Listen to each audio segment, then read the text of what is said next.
और इस फल को मैं नहीं खाऊंगी। और बोली अरे फल को नहीं खाऊंगी, अरे बहना बिना मोती मर जाऊंगी रे फल को।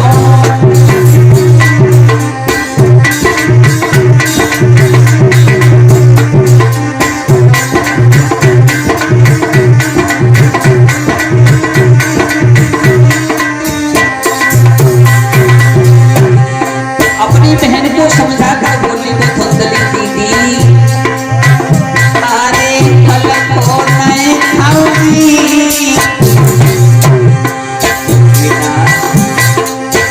दीदी बिना मोती मरे जाऊंगी फल को।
उसने कहा धुंधली ने अपनी बहन से कि मैं इस फल को नहीं खाऊंगा।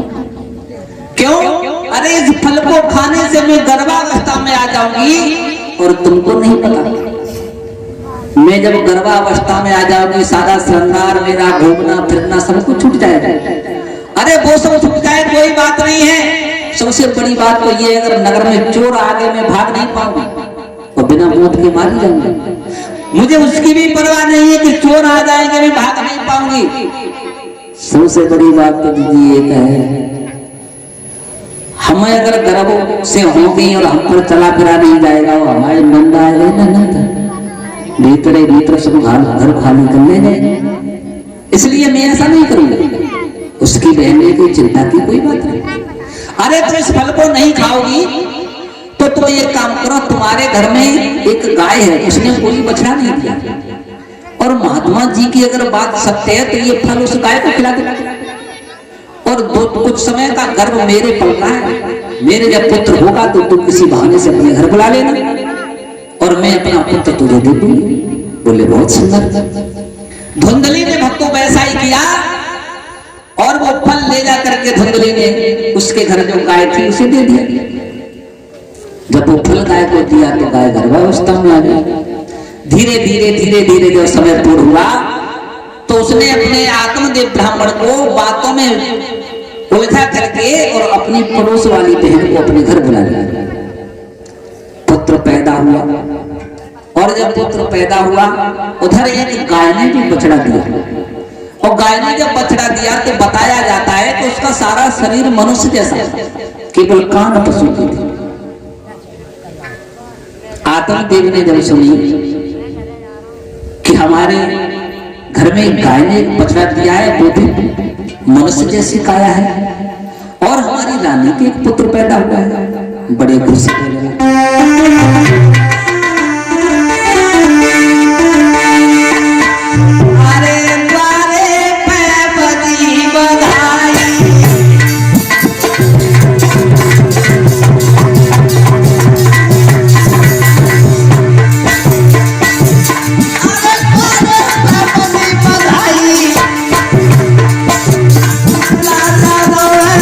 Bye.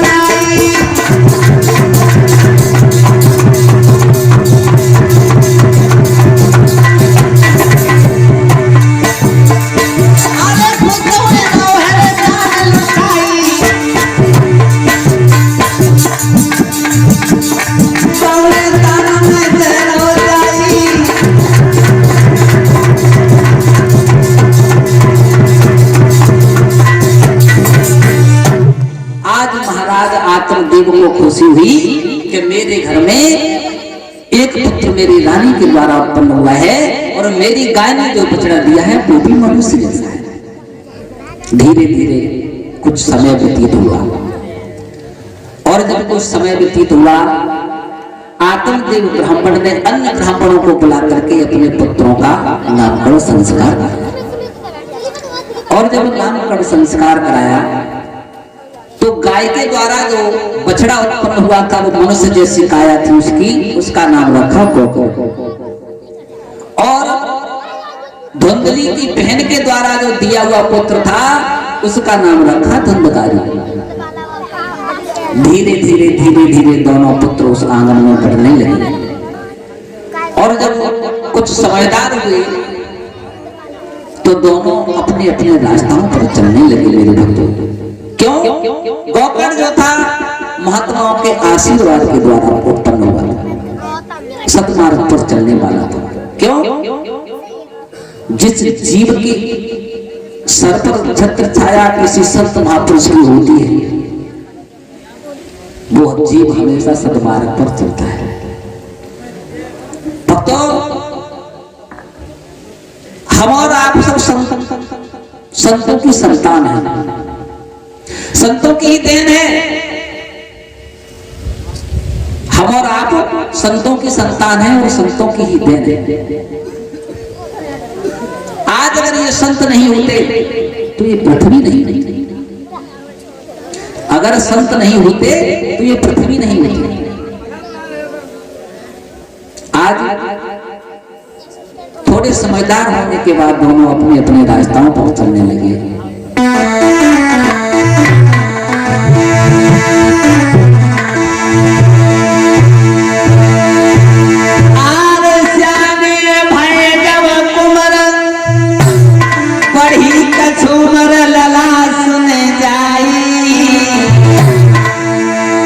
अपने अपने मार्ग को आए चलन लगे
चरणों का स्पर्श करता है। गोकर्ण सवेरे जाता है, संतन में समय बिताता है।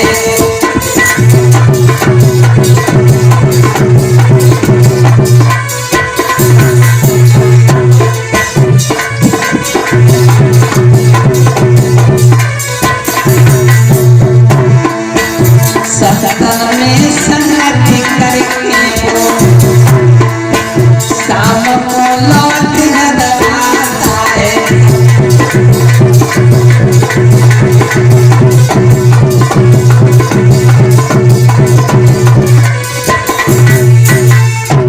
गोकर्ण सुबह ही उठता है और ब्रह्म मुहूर्त में स्नान करता है। स्नान करने के बाद माता पिता की सेवा करता है और सुबह ही निकल जाता है। संतों के पास जाकर के सारे दिन बैठा रहता है, सत्संग में मन को लगाए रहता है। संध्या को लौट करके फिर अपनी माता पिता की सेवा करता है। और धुंधकारी योता सुबह ही उठे और मदरा का सेवन किया सारे दिन कहीं जुआ खेल रहे हैं, कहीं किसी को पीट रहे हैं, कहीं किसी की चोरी कर रहे हैं, वैश्या का गमन किया। ऐसा हाल हो गया। गौगढ़ को देखकर महाराज आत्मदेव बड़े प्रसन्न होते हैं, और जब धंधकारी की शिकायत आती है तो मन में बड़े दुखी हो जाते हैं। एक दिन महाराज आत्मदेव ने गौगढ़ को बुला करके कहा, बेटा तू जब मेरे सामने आता है तो मेरा दिल हृदय भर जाता है, और गौगढ़ जब मेरे सामने आ जाता है तो मेरा दिल, मेरा हृदय दुखी हो जाता है। मेरे भक्त गौगढ़ ने समझा करके कहा, पिताजी अरे आज के संसार में कुछ नहीं है। आज के संसार में जो जीव परमात्मा को भज लेगा, परमात्मा के चरणों में लिपट जाएगा, परमात्मा के स्मरण में लगा रहेगा, उसका कल्याण जरूर। ये संसार की मोह माया है। जीव जब मां के उधर से बाहर आता है, जैसे ही पृथ्वी पर उसका पैर टिकता है, वैसे ही माया की चक्कर उसके ऊपर पड़ जाती है, और जैसे जैसे जीव बड़ा होता जाता है, माया उसे घेरती चली जाती है। परमपिता परमात्मा को भूलता जाता है वो जीव, और इस संसार माया में लिपट करके संसार में विलीन हो जाता है। श्रीमद् भागवत महापुराण में सबसे पहला एक श्लोक है कि सच्चिदानंद रूपाय विश्व उत्पत्त्यादि हेतुवे तापत्रय विनाशाय श्री कृष्णाय वयं नमः। सच्चिदानंद रूपाय बताया है पहले श्लोक कि भगवान की श्रीमद् भागवत महापुराण की कथा, जो जीव सच्चिदानंद सत और चित्त लगा करके जो श्रवण करते हैं, तो उस जीव के हृदय में एक आनंद नाम का किरण उत्पन्न होता है। सच्चिदानंद, गौर करें भक्तों, सत और चित्त लगा करके जो जीव भगवान की कथा को सुनते हैं, सत्संग को सुनते हैं, कीर्तन को सुनते हैं, तो उस जीव के अंदर से एक आनंद की किरण उत्पन्न होती है। लेकिन आनंद भी तीन है, ब्रह्मानंद, परमानंद और एक विषयानंद। आनंद तीन है। ब्रह्मानंद हर किसी के बस में नहीं। ब्रह्मानंद को पाना तो बड़े बड़े ऋषि महात्मा, परम सत्य सतगुरुदेव, इन लोगों के बस में है। वैसे बड़ी बात नहीं है बस में करना ब्रह्मानंद, लेकिन गृहस्थी की आश्रम बड़ा है। वो गृहस्थी आश्रम में जो जीव विचर रहा है वो माया में लिप्त है। माया में लिप्त होने के कारण उस जीव के पास ब्रह्मानंद का कोई अंकुर नहीं है। और जब ब्रह्मानंद नहीं होगा तो परमानंद कहां से आ जाएगा? परमपिता परमात्मा की प्राप्ति कैसे हो जाएगी? क्यों? सर्वप्रथम ब्रह्मानंद।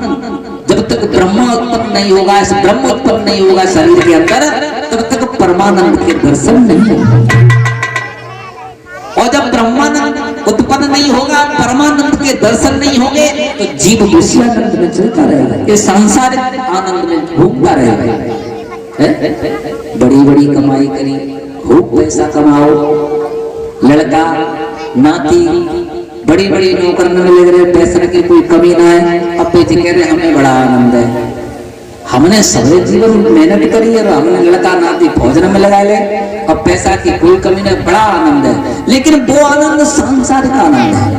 आनंद तो वो होता है जिस जीव के अंदर परमानंद और ब्रह्मानंद उत्पन्न होता है, वो आनंद होता है।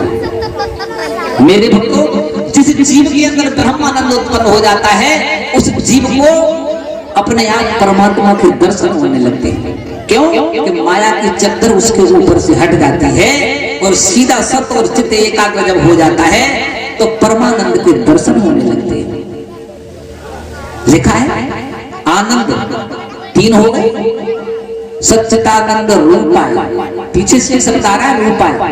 जब परमानंद ब्रह्मानंद टिक जाता है तो परमानंद के दर्शन होने लगते हैं, भगवान का स्वरूप हृदय के अंदर दिखाई देने लगता है, दर्शन होने लगते हैं।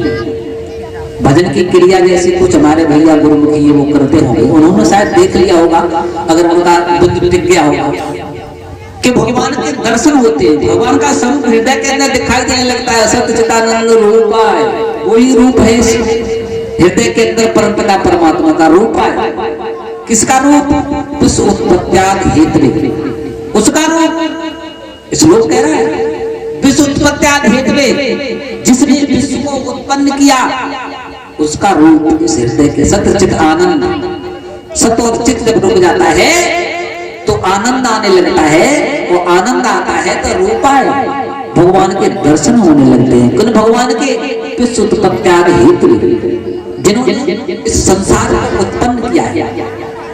पीछे की लाइन में लिखा है तापत्रय, तापत्रय विनाशाय श्री कृष्णाय वयम नमः। तापत्रय विनाशाय, तीनों तापों का नाश करने वाले, भौतिक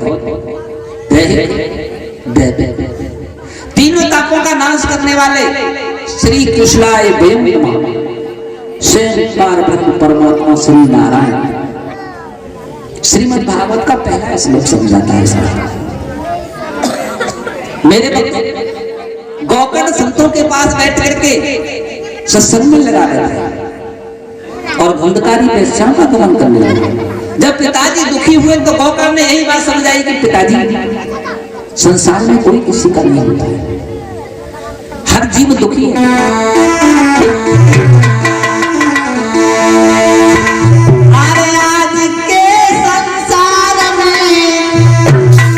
और कोई ही न सुखी है, और किसी न किसी बात से हर कोई दुखी है।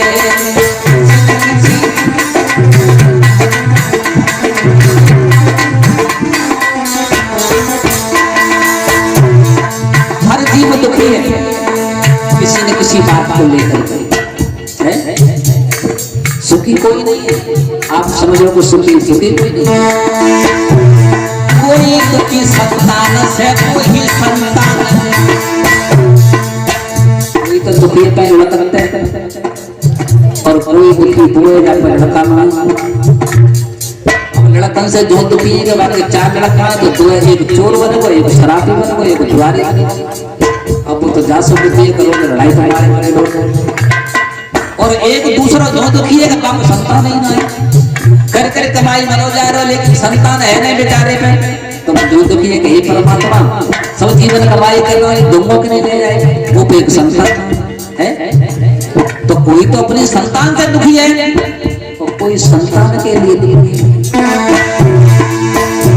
कोई दुखी संतान को, कोई संतान से,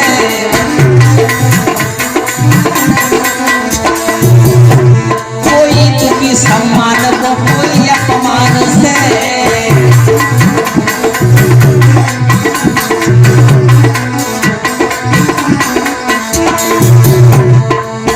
कोई तो सम्मान से दुखी है, कोई तो जीव सम्मान से दुखी है, और कोई अपमान से दुखी है। क्योंकि ये संसार है, ये समाज कभी जीने का अधिकार नहीं दे सकता। जिसे जीना है परमात्मा के चरणों में लिपट करके जी सकता है, और अगर समाज में देख करके जिएगा तो वो जी नहीं पाएगा। एक छोटी सी बात, तुम्हारा लड़का सुबह सुबह पूजा करने जाए रोजाना, बाकी मित्र 4 मिले बिगड़े हुए रास्ता में खड़े हुए, कहाँ से आए हो? बोले भैया पूजा करके आए। बोलिया बहुत बड़े पुजारी बने बोल रहे हो। अपने मित्र भाई के मित्र, क्यों शरीर के साथ में 5 मित्र तो सब रहते नहीं वाले, वो सबसे बड़े बेशरीर को बिगाड़े हुए चोर, काम क्रोध मत लोग वो बेके बड़े बहुत बड़े पुजारी बन गए। अब वो बेचारा रोज जब परेशान कर रहा तो दुखी हो गया, मान के कल से पूजा ही करने नहीं जाएंगे। अब बेचारा पूजा करने लगा, माने दूसरे दिन उठाओ पे वो चलो नौकरी करके 6 महीना बाद लौट के आओ। वे मित्र फिर मिल गए, बोले भैया 6 महीना बाद आए, कहाँ गए? बोले भैया नौकरी करके आए। नौकरी करके? बोले तुम पागल हो हैं? बोले तुम पागल हो? ढोलक वाला इससे कह रहा था हमारे लगे से बोले तुम पागल चिमटा बजा रहे 6 किलो को, और भैया तुम्हारे घर आ रहा हूँ, होता रहेगा। अपनों को अपना ही तो बिगाड़ता है। अब बिन्नी की तुम पागल हो, नौकरी करने गए, तुम्हारे घर के सब मजे ले रहे, तुम मज्जब कर करके नौकरी। मैंने कहा सही कह रहा है, नहीं जाएंगे नौकरी करने, न पूजा करने दी न नौकरी करने दी। अब बिन्नी 1 नंबर लगा, बिन्नी की अब तो कहीं जाना ही नहीं, घर पे रहना है। अब दिन के जैसी 3 बजे और सोए के जगह बिन्नी बढ़िया बढ़िया पता ना कौन से क्रीम होती है, से मुंह साफ करो, और मुंह साफ करके क्रीम लगाई, पाउडर लगा, और ऐसे काढ़ी ऐसे काढ़ी, और पैर में चटकनी चप्पल पहनी, चट चट चट चट चट चट गली में निकल आए। गली में चलते, अब बेई मित्र कह रहे हैं देखो भैया मरेगा, अब जाके दिन मरवे के आ गए, अब जाके दिन मरवे के आ गए। क्यों? अब जी गल में क्रीम पाउडर लगा के चप्पल चटका रहे हो, अब जी मरे। न तो पूजा करने दी, न नौकरी करने दी, और न घर में रहने दिया। किसने? अपमान से परेशान, और कोई सम्मान से परेशान के खाना खाए तब को टाइम आया, इतना बड़ा सम्मान चल रहा है।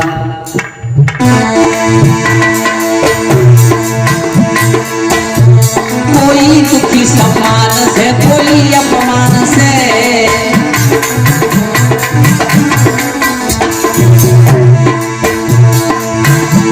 अरे अपने अपने कर्म से हर कोई दुखी है। विकास हर किसी न किसी काम से हर कोई दुखी है।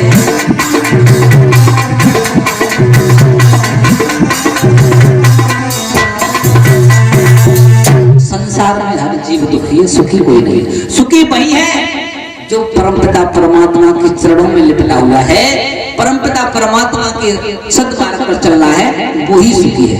मेरे भक्तों, गौकर्ण ने जब ये बात समझाई तो गौकर्ण अपने पिता को लेकर के और वन में तपस्या करने के लिए चले।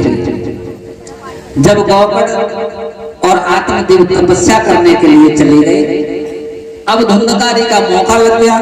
अब तो कोई रोकने वाला नहीं, कोई कहने वाला नहीं, अब बड़े आनंद से अपने मन की मौज कर रहे हैं। एक दिन जब धन नहीं रहा,